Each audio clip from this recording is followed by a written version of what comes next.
So I was on the way home from Arby's with a mint chocolate shake, zoned out for a second and almost didn't notice his car. I tried just letting him through, but he insisted that I go on ahead.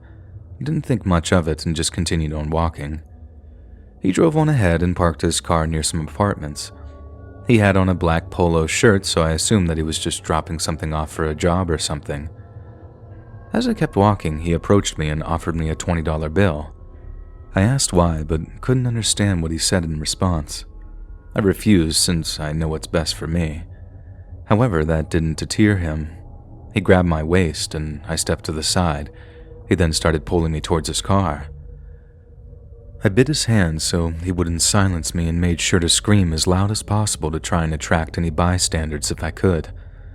He managed to get me into his car, and just before he could close it, I stuck my foot through the door to keep it open.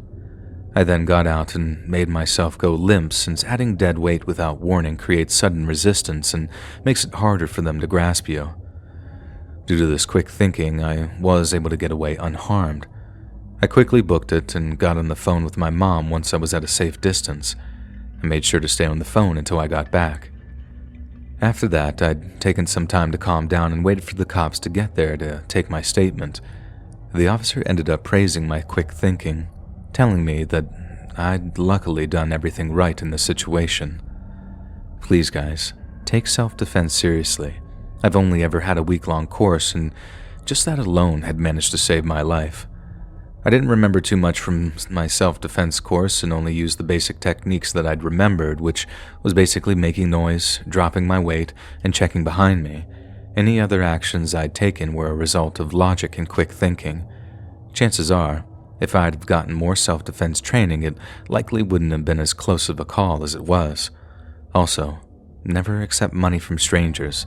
While there are good Samaritans out there, there's also people who don't have your best interests in mind. If you do think they have good intentions, make sure to double check by asking why they're offering you money. If you don't get a good legitimate reason, then make sure to refuse.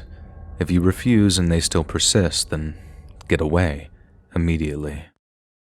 If you enjoyed this scary story, listen to thousands more, either over on the Let's Read YouTube channel or podcast.